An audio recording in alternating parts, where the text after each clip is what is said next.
পৃথিবীতে যত আপন দেখো, মা আর বাবার চেয়ে আপন আর কেউ নাই। তোমার শখের বিবি তুমি অসুস্থ হয়ে গেলে ভাইগা যাবে, তোমার শখের ভাই তুমি মুসিবতে পড়লে ভাইগা যাবে। মা আর বাবা তুমি কানা হইলে, আতুর হইলে, লোলা হইলে, লেংড়া হইলে তোমারে ফালায়া যায় না।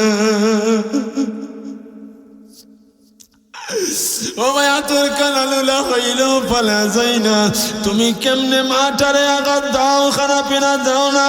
আমার আল্লাহ বলে ইহসান করবি, বেশি দিবি, 3 বেলা খানা দিয়া শেষ করবি না। মাঝে মধ্যে একটা আপেল কেনা দিবি, মাঝে মধ্যে 100 গ্রাম আঙ্গুর কেনা দিবি। ও আমার বাবা ভাই, বেশি দেওয়া লাগবে না, অল্প অল্প। মা বাপটারে যে তারা বুড়া হইলে তারা ভালো মন্দ ছাড়া খাইতে পারে না, তুমি বিবির জন্য ভালো মন্দ নিয়ে আসো। মাটারে বাপটারে দেও না, তাকায়া দেখো, তুমি একটু জিজ্ঞেস করে দেখো, পৃথিবীতে যত আপন আছে যাদের মা বাবা নাই, তাদেরকে মাঝে মধ্যে বলবারে ভাই তুমি শান্তি আছো না তুমি অশান্তি আছো? বলবো ভাই টাকা পয়সার অভাব নাই, কিন্তু মনে শান্তি নাই। কেউ তোমারে বলবে না ও কুকামনি তুমি খাইছনি, ও কুকামনি তুমি খাইছনি। এই জন্য বাইরে বাবারে আমার সাথে সবাই বলেন আব্বা আম্মা নারোজাই রে দুনিয়ায়, তাদের মতো অসহায় আর কেউ নাই। কথা কোন ঠিক কি রে না? মা বাবা যার দুনিয়াতে নাই তার মতো অসহায় কেউ নাই। এই জন্য আজকের এই মাহফিলে বৈশা বৈশা মার সাথে খারাপ আচরণ করছো, বাবার সাথে খারাপ আচরণ করছো। আমার নবী দোয়া শিখা দিলেন, কোন সন্তান যদি মা আর বাবার জন্য দোয়া করে আল্লাহর কাছে তওবা করে, আমার আল্লাহ ওই সন্তানের মা বাবারে মাফ করে দিয়া সন্তানকে মা বাবার বাধ্যগত সন্তান বানায় দিবে। কোন দোয়া? আমার সাথে পড়েন সবাই, রব্বির হামহুমা কামা রব্বায়ানি সগীরা, রব্বির হামহুমা কামা রব্বায়ানি সগীরা। আজরাইল আছে বাইরে লুকায়া, কবে জানে নেই গো কারে ধরিয়া, কবে জানি নেই গো কারে ধরিয়া। ও আমার বাবা ভাই, কবে জানি তুমি আমি ময়রা যাই। এই জন্যে কেউ যদি মা আর বাবার সাথে খারাপ আচরণ করে থাকো, আর ওই মা বাপরা যদি দুনিয়াতে বেঁচে থাকে, যুবক ভাই তোর 2টা পাওয়া গায়া দে, পায়ে ধরে বলি মা বাবার কাছে আজকে গিয়ে মাপ চাইবা। যাদের আছে মরণ পর্যন্ত ওই মা বাবার খেদমত দেখাশোনা করবা। আল্লাহ কবুল করেন সবাই মহাব্বতের সাথে বলেন আমিন। বাড়িওয়ালা নাই রে বাড়ি, নাই রে দুনিয়াতে, বাড়িওয়ালা গোমায় আছে ওই না কবরে। কথা ঠিক কি ঠিক না? কার বাবারে কার বাগার আমরা সাজায়া, কার বাবারে কার বাগর আমরা সাজায়া, পরে থাকবো মাটির ঘরে ঘুমায়া। কথা ঠিক কি ঠিক না? এ আমার হবিগঞ্জের বাবারা ভাইয়েরা, এ উলিপুরের বাবারা ভাইয়েরা, খেয়াল করে দেখো, যেই বাড়িতে আমার বাবা তোমার আমার মা তোমারে আমারে আঙ্গুলে দইরা দইরা বাড়ির উঠোনের মধ্যে হাঁটাইতো, চড়াইতো, যেই উঠোনের মধ্যে তোমারে গোসল করাইতো, সেই মা বাপ বাড়ি রাইখা কবরে ঘুমাইছে, কবরে ঘুমাইছে। আজকে বাড়িতে যাইয়া বালিশের সাথে মাথা লাগাইবা, এই জায়গাতে বৈশা বৈশা চিন্তা করো আর মনটারে একটু বুঝাও না, কই গেল আমার মা, কই গেল আমার বাবা, তারা আঙ্গুলে দইরা দইরা আমারে হাঁটাইতো চড়াইতো, আজকে তারা যেমন দুনিয়াতে নাই, তার বাড়িটা বাড়ির জায়গায়। তুমি যখন মইরা যাইবা, আমি যখন মরিয়া যাব, তোমার নামের রেজিস্ট্রি করা যেই জমি, যেই জায়গা, যেই বাড়ি আর ঘর, যেই দৌলত, তুমি মরার পরে তোমার ছেলে আর মেয়ে বন্টন কইরা তাদের নামে রেজিস্ট্রি করবে। এই জন্যে আমার আল্লাহ বুঝাইতে চাই, কোন দুনিয়ার বাড়ি আর গাড়ি কামাই করতে যাইয়া আমি আল্লাহরে বলে গেছ, এই বাড়ি আর গাড়ি তোমার আমার কোনোদিন আপন হবে না। কথা কোন ঠিক কেনা? আর জোরে কোন ঠিক কি ঠিক না? এই দাদা বইয়া যান, এই এই মুরব্বি বোন, আপনি বলেন না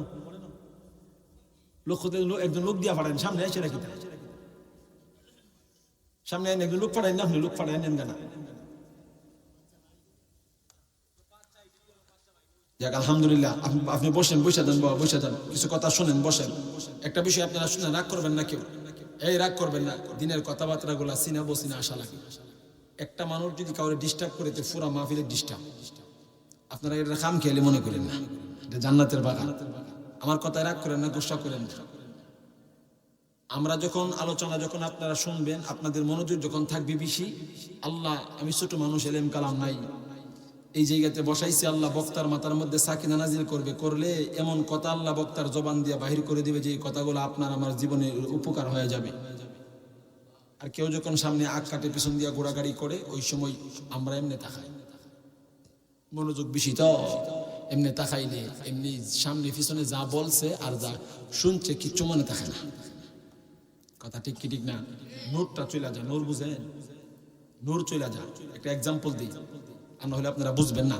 আপনার আমার গ্রামে টিউবওয়েল আছে না? টিউবওয়েল কথা কয় না, টিউবওয়েল আছে কিনা নাই? টিউবওয়েলের মধ্যে সাপ দিলে পানি ভরে কি ভরে না? কথা কয় না, ভরে কি ভরে না? এক্সাম্পল দিয়ে রাগ করবেন না তো, আমার কথায় রাগ করছেন? এই যে এটা ধরেন আপনার, আমরা টিউবওয়েলের মধ্যে পানি যখন আনি, কোনো গ্লাস বা কোনো জগ দিয়ে আনি, কথা ঠিক কি ঠিক না? এই টিউবওয়েলের মধ্যে দেখবেন, টিউবওয়েলের মুখটার বরাবর যদি আমরা গ্লাসটা ধরি, টিউবওয়েলের এই ডান্ডিটা ধরে যখন আমরা চাপ দেই, আমাদের এই গ্লাসটা টিউবওয়েলের মুখটার বরাবর থাকলে পানি ভিতরে ঢুকে, কথা ঠিক কি ঠিক না? আর যদি বরাবর থেকে দূরে চলে যাতে পানি ভিতরে ঢুকে না। এখন মধ্যখানে যদি কেউ একটা হাত মাইরা দেয় বা কেউ একটা কিছু দিয়া দেয়, পানি ভিতরে ঢুকবো? আপনার আমার মধ্যে যখন আমরা আলোচনা যখন করি, শুনি, একটা নূর আল্লাহর পক্ষ থেকে আল্লাহ দান করে। সিনা বসিনা একজনের চেহারার দিকে আরেকজন তাকায়া থাকলে এর মধ্যে একটা রহমত আল্লাহ দিয়া থাকে। যখন কেউ মাঝখান দিয়া বাম হাত ডান হাত ঢুকায় দেয়, নূরটা কাইটা যা। কথা কোন ঠিক কি ঠিক না? আরো জোরে বলেন না ঠিক কি ঠিক না? এই জন্য এদিক ওদিকে তাকাইবেন না। আমাদের বলছিলাম প্রথমেই কথা, মনোযোগের অভাব। মনোযোগের অভাবের কারণে আমরা এই ওয়াজের ময়দান থেকে কোনো কিছু নিতে পারি না। এই জন্য আজকের এই মাহফিলে আমরা মনোযোগ দিব। রাজি আছি তো ইনশাআল্লাহ? রাজি আছি তো ইনশাআল্লাহ? আমি যেই কথাগুলো বুঝাইতে চাইছি, কথাগুলো বুঝতেছেন নি? আমি যেই কথাটা বুঝাইতে চাইছি, আমি আপনাদের সামনে যে আয়াতে কারিমা তেলাওয়াত করেছি, আল্লাহ কথা বলেছেন দুইটা। একটা হইল আল্লাহর ইবাদত, দুই নম্বরটা হইল মা আর বাবার সাথে সৎ আচরণ, তাদের খেদমত। এক নম্বর যে কথাটা বুঝাইতে চাইছি, বিভিন্ন দিক দিয়ে আপনাদেরকে ইঙ্গিত ইশারা দিয়া, বিস্তারিত বলার তো সময় নাই, ইঙ্গিত ইশারা দিয়া বোঝানোর চেষ্টা করছি। এই দুনিয়ার যে রং তামাশা করতেছি, এইগুলা আপনার জন্য আমার জন্য ঠিক না। এই দুনিয়ার সবকিছু আপনার আমার জন্য আপন না। কথা কোন ঠিক কি ঠিক না? আরো জোরে কোন ঠিক কি ঠিক না? এই জন্য খেয়াল করে দেখেন না, কত বাড়িওয়ালা একতলা দুইতলা বাড়ি বানাইছে, কয়েক বিঘা জমির মালিক, কিন্তু যখন মইরা গেছে সব তার ছেলে আর মেয়ের নামে রেজিস্ট্রি হয়েছে। তার নাম একেবারেই খাতা থেকে কাইটা তার ছেলে আর মেয়ের নাম বসাই দিছি। কথা ঠিক কি ঠিক না? এই জন্য রাগ করেন না, গোসা করেন না, মনোযোগ দিয়ে কথাগুলো শুনেন, উপকারে আসতে পারে, পারে কি পারে না? এই জন্য বলছিলাম কথা, এই পৃথিবীতে আমরা সর্বপ্রথমে ইবাদত করব কার? আরো জোরে বলেন কার? আল্লাহর। আল্লাহ পাক রব্বুল আলামিন কুরআনুল কারীমের ভিতরে বলেন, ইন্নাস সালাতা তানহা আনিল ফাহশাই ওয়াল মুনকার, নিশ্চয়ই নামাজ মানুষদেরকে ফাহেশা গুনার কাছ থেকে বাঁচা রাখে। কোন সুবহানাল্লাহ। এখন আমরা নামাজ পড়ি, সুদও খাই, নামাজ পড়ি, ঘুষও খাই, নামাজ পড়ে বাটপারিও করে, নামাজ পড়ে সিটারিও করে। কারণ তার নামাজ সঠিকভাবে সে পড়তে পারে না, সঠিকভাবে পড়ে নাই, ওই যেমন মনোযোগ নাই। বুঝছেন না কথা? মনোযোগ না থাকার কারণে এই অবস্থা। এই জন্য যেই কথাটা বুঝাইতে চাইছি, এই পৃথিবীতে আমরা ইবাদত করব কার? আজকের জন্য অতটুকুন সবক নিয়ে যান। আল্লাহর ইবাদতের মধ্যে সর্বশ্রেষ্ঠ ইবাদতের নাম কি? আরো জোরে বলেন নাম কি? সেই নামাজ আজ থেকে পড়বো, কারণ নামাজ পড়লে আল্লাহ অন্য অন্য বিভিন্ন ধরনের যে গুনাহ আছে এই গুনাহ থেকে বাঁচাবে। নামাজটা আমরা মনোযোগ সহকারে অন্তর থেকে আল্লাহর জন্য পড়বো। আল্লাহ কবুল করেন, কোন আমিন। আর জোরে বলেন আমিন।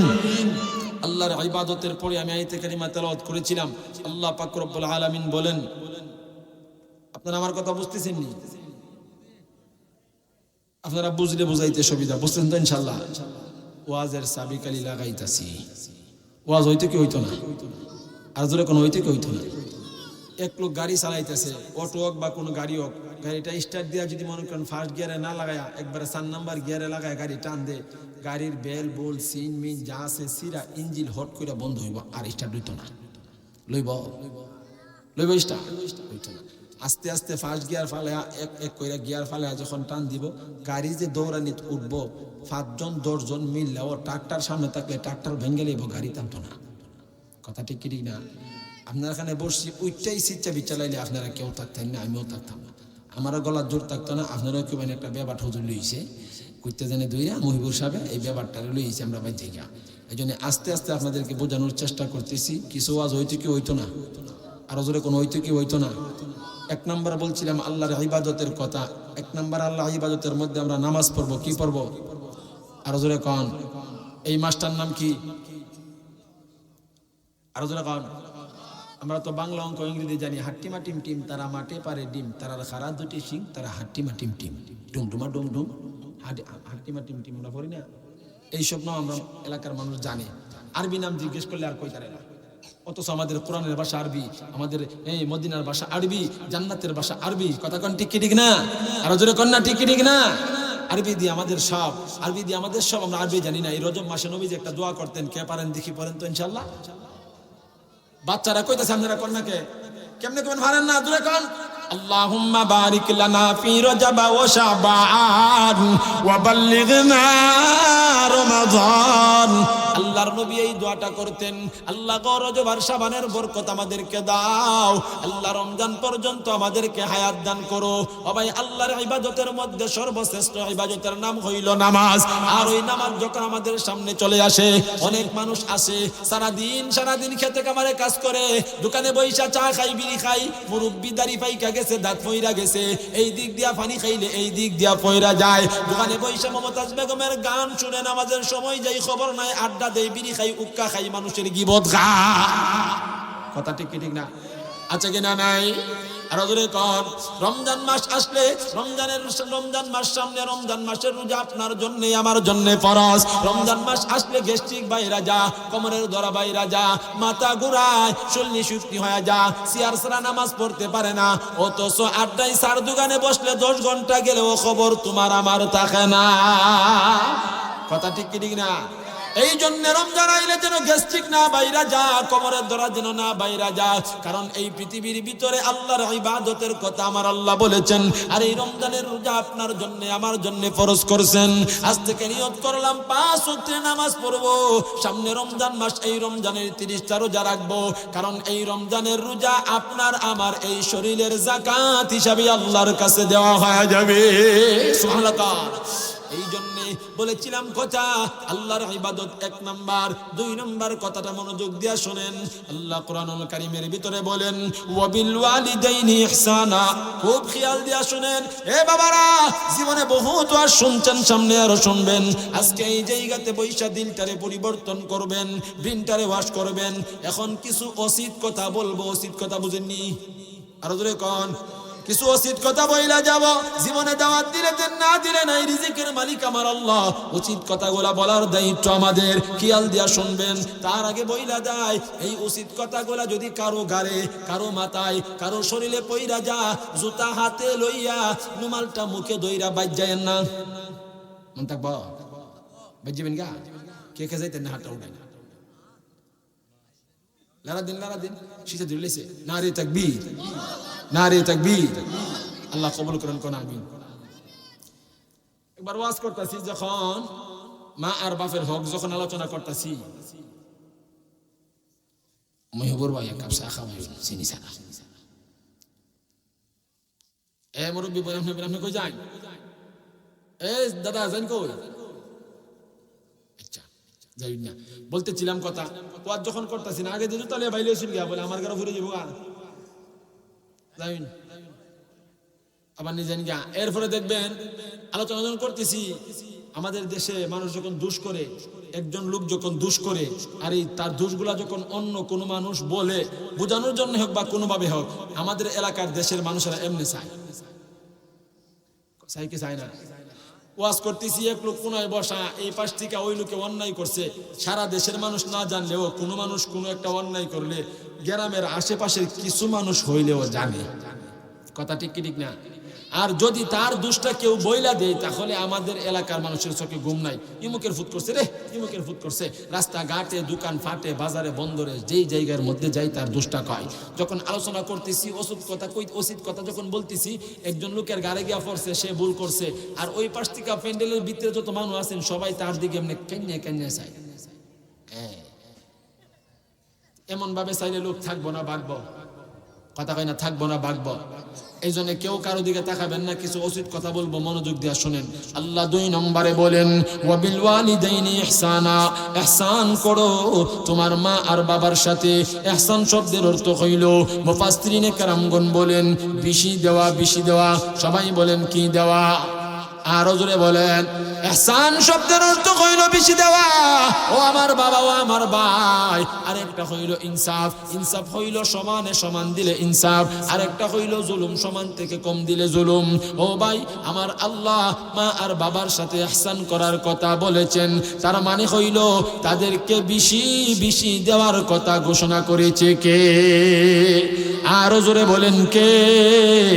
এখন বর্তমান জমানায় সবচেয়ে থেকে বেশি নির্যাতিত, সবচেয়ে থেকে বেশি অবহেলিত, সবচেয়ে থেকে বেশি অসহায় বর্তমান সমাজে প্রত্যেকটা পরিবারের মা আর বাবা। ঠিক কি ঠিক না? প্রত্যেকটা পরিবারের মা আর বাবা। আমরা বউ বিবি, আদরের বিবির যেই দাম আমার পরিবারে আমার মার সেই দাম নাই। আছে? আদরের শ্বশুরের শাশুড়ির যেই দাম বাবা আর মায়ের সেই দাম নাই। শ্বশুর বাড়ি গেলে বড় রুই মাছ কাতলা মাছ লইয়া যায়, বাপের বাড়ি গেলে কুড়ি মাছ ও বাপের আর মার কপালও নাই। কথা ঠিক কি ঠিক না? মা আর বাবার সাথে ইহসান করব, সুন্দর ব্যবহার, তাদের সাথে ইহসান করব, বেশি দিব বেশি। এখন আমরা যে বেশিটা দিব কোন সময় দিব একটু মনোযোগ দেন, এখনই আমি শেষ করব, মূল কথাটা সামনে বলতেছি, একটু মনোযোগ দিয়া শোনেন। তাদেরকে বেশি দিব। আল্লাহর রাসূল বলেন মা আর বাবারে বেশি দিয়া যদি খুশি করতে পারো, তাদের সাথে সুন্দর আচরণ কইরা যদি খুশি করতে পারো, আল্লাহ তোমাদের জন্য খুশি হয়ে যাবে। আর যদি তাদের সাথে খারাপ আচরণ কইরা তুমি বেরাজ হয়ে যাও, আল্লাহ বেরাজ হয়ে যাবে। এই জন্য বাবা ও আমার ভাই, মা আর বাবার সাথে আমরা যে সৎ আচরণ করব, তাদেরকে বেশি দিব, এটার একটা সময় আছে। সময় আছে কিনা নাই? আর জোরে কর না, আছে কিনা নাই? আপনারা আওয়াজ না দিলে আলোচনা মজা পাইতেন না, আমিও বইলা মজা পাইতাম না। কিছু আওয়াজ দিয়ে, আওয়াজ দিবেননি? মুর্দারের মতন বসে রয়েছেন এতগুলা মানুষ, কিছু আওয়াজ দিয়ে ইনশাল্লাহ। বলতেছিলাম কথা, এখন মা আর বাবার সাথে আপনি যে ইহসানটা করবেন কোন সময় করবেন? আল্লাহ কোরআনে বলেন ইম্মা ইয়াবলুগান্না ইনদাকাল কিবারা আহাদুহুমা আও কিলাহুমা ফালা তাকুল লাহুমা। আল্লাহ পাক রব্বুল আলামিন বলেন, খুব খেয়াল দিয়া শুনেন, মনোযোগ দিয়া। মা আর বাবা তাদের দুজন থেকে যে কোনো একজন, বলেন দুজন থেকে যে কোনো একজন অথবা উভয়জন, তাদের দুজন থেকে একজন অথবা দুজন, তারা যখন বুড়া হয়ে যাবে, তারা যখন বুড়ি হয়ে যাবে, তুমি তাদের সাথে এমন কোনো আচরণ করবা না, ফালা তাকুল লাহুমা উফ, তারা উফ শব্দটা পর্যন্ত করে কি আচরণ করবা? ওয়ালা তানহারহুমা ওয়া কুল লাহুমা কওলান কারীমা, মায়ার দয়ার ভালো আচরণ, সুন্দর আচরণ করবা বলেছেন আমার আল্লাহ। কন্যা সুবহানাল্লাহ। এখন সুন্দর আচরণ করলে কি হবে? আল্লাহর নবী বলেন রিদার রব্বি ফি রিদাল ওয়ালিদাইন ওয়া সাখতুর রব্বি ফি সাখতিল ওয়ালিদাইন। মা আর বাবা যদি খুশি হয় আল্লাহ খুশি হয়ে যাবে, মা আর বাবা যদি বেরাজ হয় আল্লাহ বেরাজ হয়ে যাবে। মা আর বাবা তোমার প্রতি খুশি হইয়া দোয়া করলে তোমার হায়াতের মধ্যে বরকত চলে আসবে, কামাই রুজিতে বরকত চলে আসবে। আর আমাদের দেশের বিবিরা, আমরার বউ যারা আছে, তারা মনে করে মা আর বাপেরে খাওয়াইলে কমে যাবো। কথা কোন ঠিক কি ঠিক না? এই জন্য বাবারে বন্ধুরে আমার, আল্লাহ পাক রব্বুল আলামিন বলেন দুনিয়ার মানুষেরা মা আর বাবার সাথে তুমি ইহসান করবা, তাদেরকে বেশি দিবা। মায়ার নবী বলেন তাদেরকে তুমি যদি বেশি দিয়া খুশি করতে পারো, আমার আল্লাহ তোমার প্রতি আমার প্রতি খুশি হয়ে যাবে। আর যদি তাদেরকে তুমি কষ্ট দাও, তাদেরকে তুমি অসম্মান করো, তাদের সাথে খারাপ আচরণ করো, আমার দয়ার মালিক আল্লাহ তোমার আমার প্রতি বেরাজ হয়ে যাবে। এই জন্য আমার নবী বলেন হুমা নারুকা ও হুমা জান্নাতুকা। এই দুনিয়ার জমিনে তোমার মা আর বাবা তোমার জন্য জান্নাত আর জাহান্নাম। মা বাবারে খুশি করলে জান্নাতে যাইবা, আর মা আর বাবারে কষ্ট দিলে তুমি জাহান্নামে যাইবা। এই জন্য বাবারে বন্ধুরি আমার, আল্লাহর পয়গম্বর নবী সুলাইমান নবীকে আমার আল্লাহ বলতেছেন, ও নবী সুলাইমান, আমি আল্লাহ আপনার একটা কুদরত দেখাবো। এই কুদরত যদি আপনি দেখতে চান তাহলে দেখাবো। আল্লাহর পয়গম্বর নবী সুলাইমান বলেন, ও আমার আল্লাহ, আপনি আমারে কি কুদরত দেখাবেন, আমি দেখতে চাই।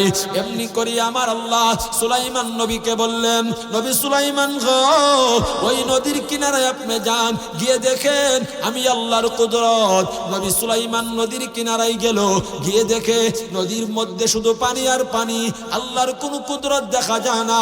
এমনি করিয়া নবী সুলাইমান আমার আল্লাহর কাছে বলল, আল্লাহ আপনার কোনো কুদরত তো দেখতে পাইতেছি না। আমার আল্লাহ বলে, নবী গো, এই নদীর কিনারায় আমি আল্লাহর কুদরত আপনাকে দেখাইতে আনি নাই। ওই নদীর তলে যান, গেলে আমি আল্লাহর কুদরত দেখতে পাইবেন। কন্যা সুবহানাল্লাহ।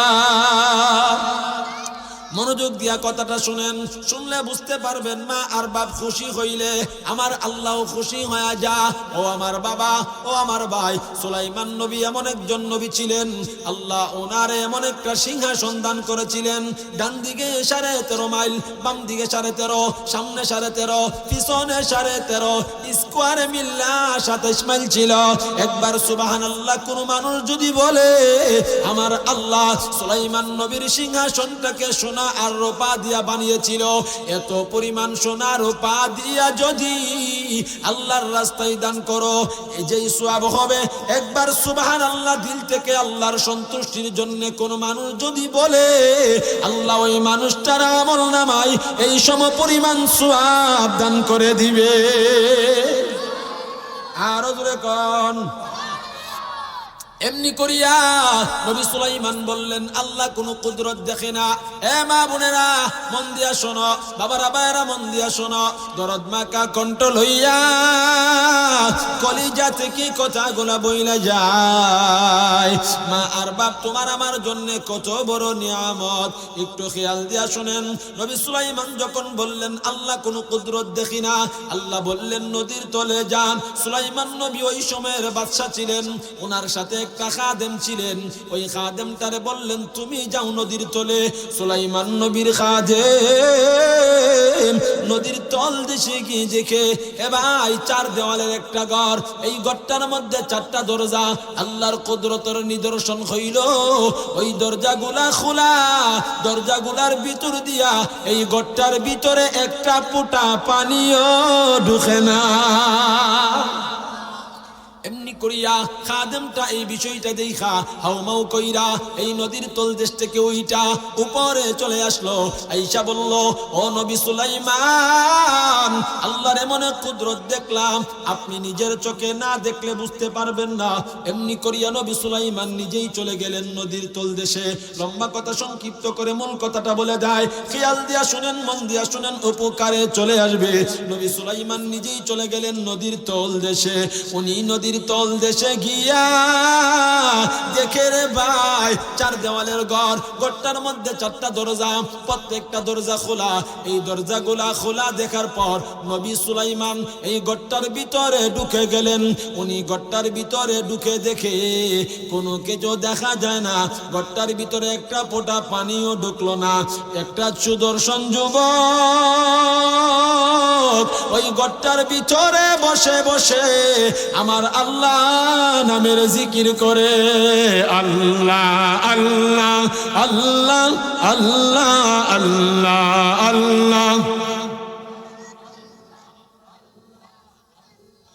আল্লাহ আল্লাহ আল্লাহ আল্লাহ আল্লাহ আল্লাহ আল্লাহ আল্লাহ আল্লাহ আল্লাহ আল্লাহ আল্লাহ আল্লাহ আল্লাহ আল্লাহ লা ইলাহা ইল্লাল্লাহ মুহাম্মাদুর রাসূলুল্লাহ। এ বাবারা, বন্ধুরা, খেয়াল দিয়ে কথাগুলো শোনো। সুলাইমান নবী গিয়ে দেখে একটা যুবক সন্তান ওই নদীর তলদেশে গর্তার ভিতরে আমার আল্লাহ নামের জিকির করে আমার আল্লাহরে ডাকে। নবী সুলাইমান যুবকটারে ডেকে ডেকে বলে, এরে যুবক, গর্তার ভিতরে তুমি কি করো?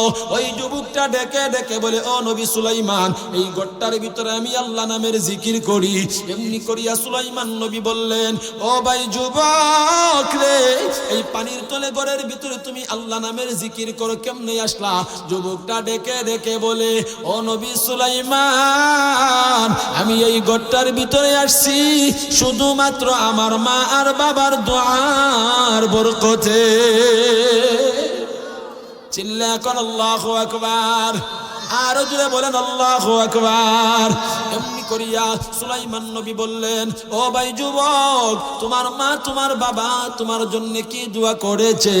এমনি করিয়া ওই যুবক সন্তানটা কেঁদে কেঁদে বলে, ও নবী সুলাইমান, আমার বাবা যখন বুড়া হয়ে যা, খুব খেয়াল দিয়া শুনবেন, আল্লাহ কিন্তু কোরআনে বললেন, মনে রাখবেন, ইম্মা ইয়াবলুগান্না ইনদাকাল কিবারা আহাদুহুমা আও কিলাহুমা। মা আর বাপ যখন বুড়া হয়ে যা, তারা যখন বুড়ি হয়ে যা, খারাপ কোনো আচরণ করা যাবে না, ভালো আচরণ করতে হবে। কারণ তারা বুড়া বুড়ি হয়ে গেলে দুর্বল থাকে, দুর্বল, ওই সময় তাদেরকে কষ্ট দিলে আমার আল্লাহ সহ্য করবে না। যুবকটা বলে, আমার বাপ্পা যখন বুড়া হয়ে গেল, আমার বাবা চলতে পারে না, আমার বাবা হাঁটতে পারে না, ও নবী সুলাইমান, আমি আমার বাবাটার খেদমত করতে লাগলাম। আমার বাবারে আমি আঙ্গুলে দইরা, হাতে দইরা দইরা বাজারে নিয়ে চুল কাটাইতাম, আমার বাবাটারে নিজের হাতে গোসল করাইতাম, আমি নিজের হাতে আমার বাবারে খাওয়াইতাম। এমন সময় আমার আব্বা জান আমার আল্লাহর কাছে দোয়া করেছিল আর বলেছিল, আমি শুনতে পাইলাম, ও গো আমার আল্লাহ, আমি আমার সন্তানের প্রতি রাজি আর খুশি হয়ে গেলাম। আল্লাহ তুমি রাজি আর খুশি হয়ে যাও। ও আল্লাহ, আমার এই সন্তানটারে কোনোদিন অভাব দিও না, আল্লাহ কোনোদিন পেরেশানিতে পালাইও না। ও আল্লাহ, আমার এই সন্তানরে তোমার মহাব্বতের বান্দা বানা নাও। অনেক লম্বা কথা। ওই যুবকটা বলে, নবী গো, আমার বাপ মইরা গেল, বাবা যখন দুনিয়া থেকে বিদায় হয়ে যায়, এমন সময় আমার মাটা দুনিয়াতে জীবিত, আমার মাটা বুড়ি হয়ে গেল, বুড়ি, আমার মা চলতে পারে না, হাঁটতে পারে না, আমার মা বিছানায় প্রস্রাব করে, আমার মা বিছানায় পায়খানা করে, আমার মা নিজে গোসল করতে পারে না। আমি আমার মাটার পায়খানা পরিষ্কার করলাম, আমি আমার মাটার পায়খানা পরিষ্কার করছি, নিজে গোসল করাইছি, নিজের হাতে খানা খাওয়াইছি, আমি আমার মার খেদমত করতে শুরু করছি। এমন সময় আমার আম্মা জান দোয়া করতে লাগলো আর বলল, আল্লাহ গো, আমি আমার সন্তানের প্রতি রাজি আর খুশি হইলাম, আল্লাহ তুমিও রাজি হয়ে যাও, খুশি হয়ে যাও। এমনি করিয়া আমার মা দোয়া করতে লাগলো, ও আমার আল্লাহ, আমার এই সন্তানটারে তুমি এমন জায়গায় নিয়ে যাইবা, যেই জায়গাতে তার রিজিকের অভাব থাকবে না, কোনো শত্রু থাকবে না, সে যেন আল্লাহ তোমারে ডাকতে পারে। ও নবী আমার মা চইলা গেল, এরপরে আমার মনটা বড় খারাপ। ও বাবা, ভাই, ও আমার পর্দার আলের আম্মা জানেরা, কোন মানুষের যখন মা মইরা যা, বাবা মইরা যা, তার মনটা কিছুদিন ভালো থাকে না, মনটা মন মরা হইয়া যা। এমন সময় যুবকটা বলে, নবী গো, আমার বাপ মইরা গেল, মাও মইরা গেল। এমন সময় আমি রাস্তা দিয়া হাইটা হাইটা নদীর কিনারায় একা একা যাইয়া মনটা খারাপ কইরা চলতে লাগলাম। এমন সময় আমি তাকায়া দেখি নদীর উপর দিয়া এই গম্বুজওয়ালা গড়টা বাইশা বাইশা আমার কাছে চলে আসলো। কে জানে আমারে বলল, এরে আল্লাহর বান্দা, আল্লাহর হুকুমে তুই গড়টার ভিতরে চলিয়া যা। নদীর কিনারায় আসার পর আমি এই গড়টার ভিতরে ঢুকে গেলাম। এই গড়টা আমার লইয়া নদীর তল দেশে চলে আসছে কন্যা সুবহানাল্লাহ। এমনি করিয়া যুবকটারে সুলাইমান নবী বললেন, ও ভাই যুবক, এই গট্টার ভিতরে তুমি যে আসছো কত দিন হইছে? আজকে 50 বছর 60 বছরের জীবন পাইয়া কত বাহাদুরি দেখো দেখো দেখো। যুবকটারে যখন নবী বলেন তুমি কই দিন যাবত এই গট্টার ভিতরে আছো, ওই যুবকটা ডেকে ডেকে বলে, ও নবী সুলাইমান, আজকে একদিন দুই দিন নয়, এক বছর 2 বছর নয়, 2000 বছর থেকে বেশি সময় ধইরা আমি এই গট্টার ভিতরে আমার আল্লাহ নামের তাসবিহ জপি সুবহানাল্লাহ। এমনি করিয়া ও ভাই 2000 বছর থেকে বেশি হায়াত, আর তোমার আমার 50-60 বছরের হায়াত শুধুমাত্র। এমনি করিয়া নবী সুলাইমান বলে, যুবক ভাইরে তুমি খাও কি কি খানা পিনা খাও? এমনি করি ওই যুবকটা বলে, আমার যখন পেটের মধ্যে খিদা লাগে, মাছের মাথা পরিমাণ কি জানি একটা আমার কাছে আইসা একটা পাতা নিয়ে আমার জিহ্বায় দেয়। আমি যখন পাতাটা লইয়া যখন জিহ্বায় দেয়, ওই পাতাটা জিহ্বায় দেওয়ার সাথে সাথে দুনিয়ার সকল খানার স্বাদ আমি পাই, সাথে সাথে আমার খিদা নিবারণ হয়ে যায়। কন্যা আল্লাহু আকবার। এমনি করিয়া নবী সুলাইমান হাউমাউ কইরা এই পানির তল থেকে চলে আসলো। এই কথার দ্বারা বুঝাইতে চাইলাম, বিস্তারিত বলা যাবে না, মূল কথাটা বলে দিলাম। মা আর বাপ যদি দোয়া করে, রিজিকের ব্যবস্থা করে আল্লাহ, হায়াতের মধ্যে বরকত দেন আল্লাহ, বিপদ আপদ মুসিবত থেকে বাঁচা দেয় আল্লাহ। আল্লাহ 3 ব্যক্তির দোয়া ফিরে দেন না, তার মধ্যে একজন তোমার আমার মা বাবা। যদি তোমার জন্য আমার জন্য ভালো দোয়া করে, আমার আল্লাহ ফিরাইয়া দিবে না। খারাপ দোয়া করলেও আমার আল্লাহ ফিরাইয়া দিবে না। কথা কোন ঠিক না? কেমন মা কেমন বাবা দেখো।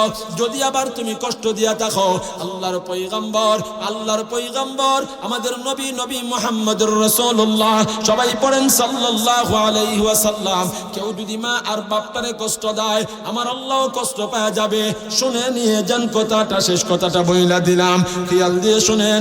আপনার আমার নবী মুহাম্মদুর রাসূলুল্লাহ জান্নাতুল বাকির ভিতরে ঢুকে গেল। নবী আমার ঢুইকা দেখতেছেন কবরগুলার হালত, কবরগুলা সুন্দর আছে কিনা। এমনি করে নবী আমার তাকায়া দেখে জান্নাতুল বাকির ভিতরে একটা কবরের মধ্যে দুহা বাইর হইতেছে। দোয়া, ও ভাই, আমাদের দেশে বাড়ি ঘরে আগুন লাগলে উপর দিয়া দোয়া বাহির হয়, আমরা দৌড়াইয়া যাই, মুখের বাড়িতে মনে হয় আগুন লাগছে, এত বড় দোয়া ধুমা ধুমা কুহুর থেকে আসতেছে। নবী আমার বুঝতে পারলেন কবর ঘরে আগুন, এই জন্য কবরের উপর দিয়া ধুমা বাহির হইতেছে। আপনার আমার নবী সাথে সাথে আল্লাহর কাছে হাত উঠাইয়া দোয়া করলো আর বলল, আল্লাহ গো, এই কবরটার মধ্যে আগুন জ্বলে। নবী আমার একবার দোয়া করে, নবী আমার 2 বার দোয়া করে, নবী আমার 3 বার দোয়া করে, আমার আল্লাহ নবীর দোয়া কবুল করলেন না। অথচ কেমন মায়ার নবী আমার, নবী হইলেন মুস্তাজাবুদ দাওয়া। আল্লাহর কাছে দোয়া করতে দেরি হয়, আমার আল্লাহ কবুল করতে দেরি করে না। সেই নবী 3 বার দোয়া করলো, আমার আল্লাহ ফিরাইয়া দিল না। তার মধ্যে কারণ আছে কিনা নাই? রাসূল বলেন না, আছে কিনা নাই? মনোযোগ দিয়া কথাটা শুনেন। এরপরে আমার আল্লাহ সাথে সাথে জিবরাইলকে পাঠা দিলেন আর বললেন, যারে জিবরাইল যা, আমার বন্ধুর কাছে গিয়া খবর কাও, আমার বন্ধুরে বলো আমার বন্ধু যেন কষ্ট না পায়, আমার বন্ধু যেন দুঃখ না পায়। আমার বন্ধু যেই মানুষটার জন্য দোয়া করতেছে, যেই কবরের জন্য দোয়া করতেছে, ওই কবরটার মধ্যে যারে রাখা হয়েছে, ওই নাফরমানকে আমি আল্লাহ মাফ করব না, ক্ষমা করব না। কন্যা নাউজুবিল্লাহ। এমনি করে আপনার আমার নবী সাহাবায়ে কেরামদেরকে ডাইকা বলল, ও আমার সাহাবারা, এই কবরটা কার? আমি নবী জানতে চাই। সাহাবারা বলল, নবী গো, এই কবরটা একটা যুবক সন্তানের। এমনি করিয়া নবী আমার সাহাবায়ে কেরামদেরকে বললেন, সাহাবারা তোমরা যাও, তোমরা গিয়ে দেখো এই যুবক সন্তানটার বাড়ির মধ্যে কে কে আছে। যারা আছে সবাই রে লইয়া আমি নবীর দরবারে চলে আসবা। কন্যা আল্লাহু আকবার। সাহাবায়ে কেরামের একটা জামাত যুবকটার বাড়িতে দৌড়াইয়া বাড়ির সামনে গিয়া সালাম দিল, ভিতর থেকে জবাব একজন মহিলা দিল। সাহাবারা বলল, কে গো এই গড়ের ভিতরে? এমনি করে মহিলা বলে, গড়ের ভিতরে আমি একজন মহিলা। সাহাবারা বলল, ও মহিলা, এই গড়ের মালিক কোথায়, এই বাড়িওয়ালা কোথায়? এই মহিলা ডেকে ডেকে বলল, বাড়িওয়ালা এখন বর্তমানে দুনিয়াতে কেউ নাই, এই বাড়ির মালিক আমি একজন বৃদ্ধা মহিলা ছাড়া। এমনি করিয়া সাহাবায়ে কেরাম বললেন, মা গো মা, আল্লাহর নবী বলেছেন নবীর দরবারে যাওয়ার জন্য। এই মহিলাকে সাহাবায়ে কেরাম লইয়া নবীর দরবারে চইলা গেল। নবীর দরবারে যাওয়ার পর আল্লাহর নবীকে মহিলা সালাম দিয়া নবীকে বললেন, নবী গো আপনি আমারে স্মরণ করছেন কি জন্যে? এমনি করিয়া আল্লাহর নবী বললেন, মা গো মা, আপনার দুনিয়াতে কে কে আছে গো মা? ওই মহিলাটা বলে, হুজুর আমার কেউ নাই, আমার একটা সন্তান ছিল, এই সন্তানটা কিছুদিন আগে দুনিয়া থেকে বিদায় হয়ে গেল। এমনি করিয়া আল্লাহর নবী সাথে সাথে বললেন, মা গো মা, আপনার যে ছেলেটা দুনিয়া থেকে বিদায় হয়ে গেল, ওই ছেলেটারে আপনি মাফ করেন, ক্ষমা করেন।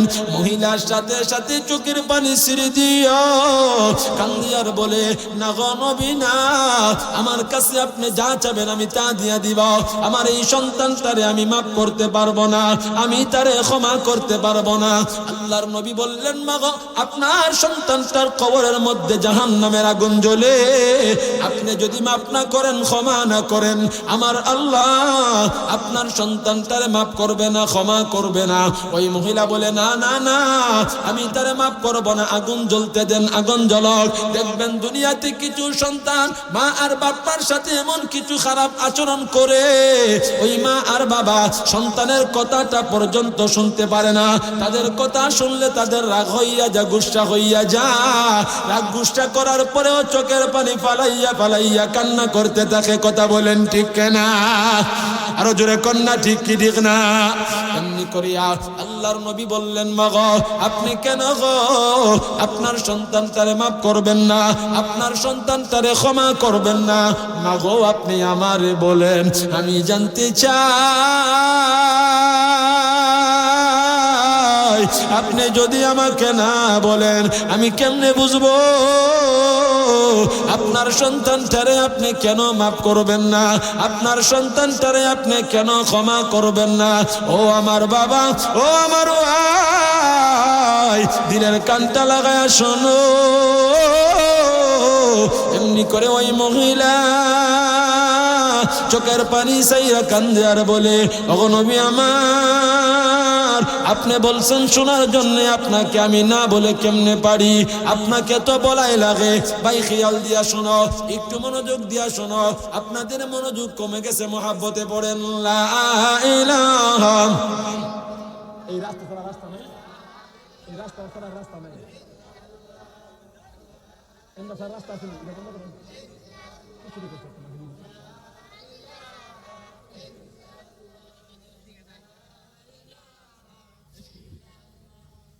লা ইলাহা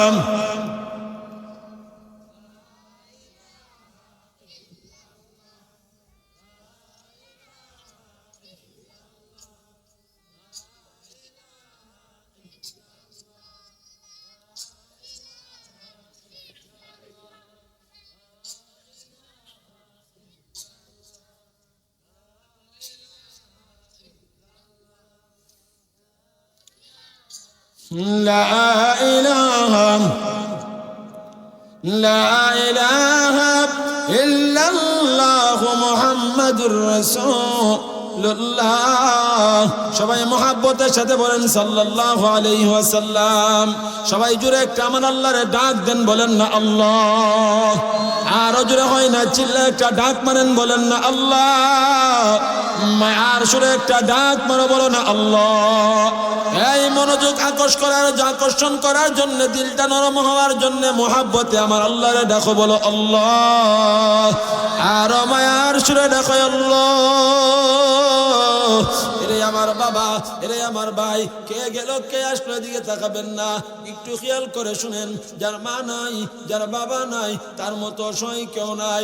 আমি এক মুসাফির আপনাদেরকে বইলা যাই, ভাই জীবনের সব চারবা মা আর বাপটারে চাইরো না, তারা কত বড় নিয়ামত তুমি এই বয়ান থেকে শুনিয়া নাও। আল্লাহর নবী যখন মাটারে বললেন, মা গো আপনার সন্তানকে আপনি কেন মাফ করবেন না, আপনি কেন ক্ষমা করবেন না, আমার একটু বলেন, আপনি আমারে না বললে আমি কেমন করে বুঝবো? এমনি করিয়া মহিলাটা ডেকে ডেকে বলে, এই যুবক ভাইরা দিলের কানটা লাগায়া শোনো, দিলটা দিয়া শোনো রে। এমনি করিয়া মহিলাটা কেঁদে কেঁদে বলে, নবী আমার সন্তান যখন ছোট, খুব খেয়াল দিয়ে শোনো কথা, বলে নবী আমার সন্তানটা যখন ছোট, আমার স্বামীটা দুনিয়া থেকে বিদায় হয়ে যা, আমার ছোট্ট সন্তানটাকে আমি মা মানুষের বাড়িতে দাসী বান্দির কাজ কইরা কইরা লালন পালন করছি।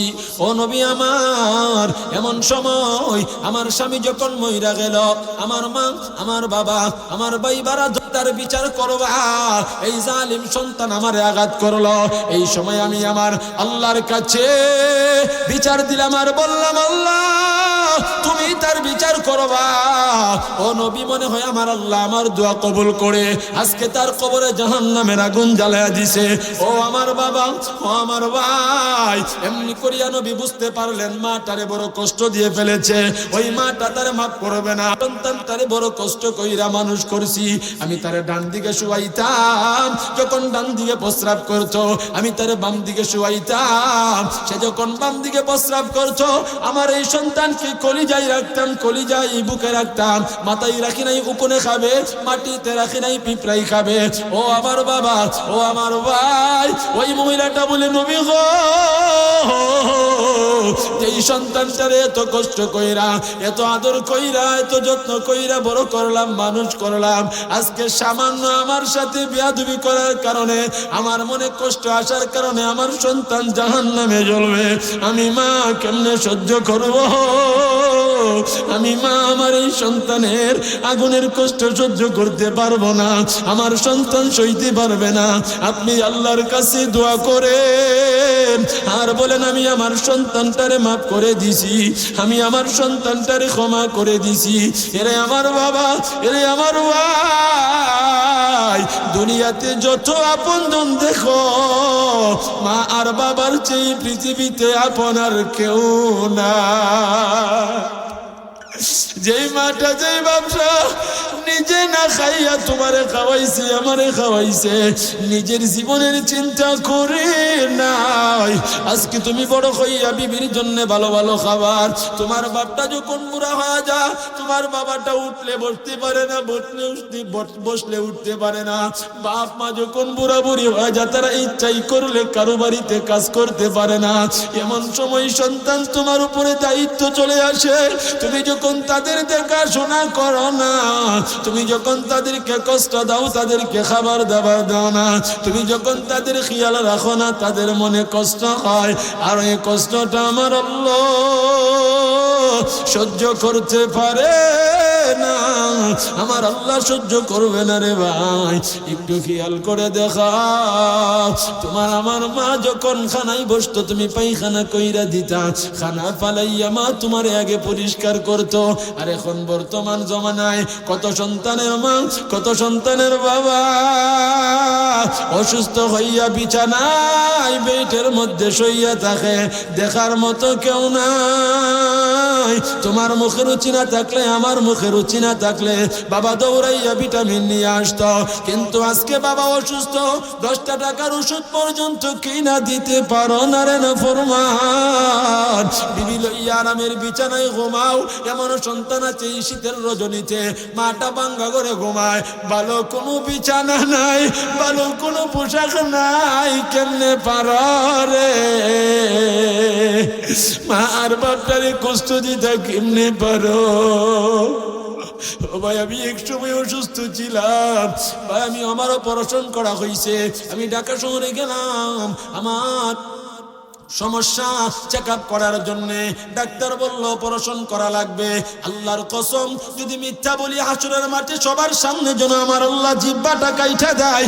এমন সময় ও ভাই, আমার ভাই বারাদুর বোন সবাই পরামর্শ দিল, ব্রাহ্মণবাড়িয়া মেডিকেলে সরকারি হাসপাতালে অপারেশন করব, টাকা পয়সা লাগবে না। কিন্তু ঢাকা শহরের ডাক্তাররা বলল, ও ভাই তুমি এই ঢাকা শহরে করলে তোমার কোনো মুসিবত হবে না, তোমার অপারেশনটা ভালো হবে। কিন্তু পরিবারের সবাই বলল এত টাকা দিতে পারবো না। আমার জন্মদারিণী মা ফোন করে বলল টাকার কথা চিন্তা করো না।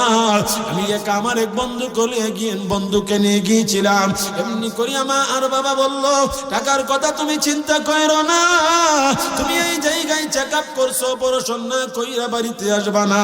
ভাই এমনি করিয়া ডাক্তারের সাথে পরামর্শ কইরা অপারেশনের ব্যবস্থা করলাম। আগামী কাল সকালবেলা রিপোর্ট বাহির হবে, তারপরে বিকাল বেলা সন্ধ্যার সময় রাতের বেলা অপারেশন করানো হবে। এমনি করিয়া সবাই বলল ব্রাহ্মণবাড়িয়া করব, কিন্তু মা বলল না না না, আমার যদি দরকার হয় কানের স্বর্ণগুলা বিক্রি করব, তারপরেও তুমি ঢাকা থেকে আসবা না। কিন্তু প্রাণের বিবিটাও বলল না, আমি টাকা দেব, স্বর্ণ অলংকার দেব। বাবাই বলল জমি বিক্রি করব, তারপরেও ব্রাহ্মণবাড়িয়া অপারেশন করব না। ও আমার বাবা, ও আমার ভাই, সবচেয়ে থেকে বোঝার বিষয় হইল মা বাপটা বুড়া, মাটা বুড়ি। রাতের বেলা কনফার্ম করলাম অপারেশন আগামীকালকে করব, সকালবেলা 7 ঘটিকা হওয়ার আগে আগে আমি তাকায় দেখি মা আর বাবা হসপিটালের পাশে চলে আসছে। ভাই গেল না, বোন গেল না, বিবিটাও গেল না।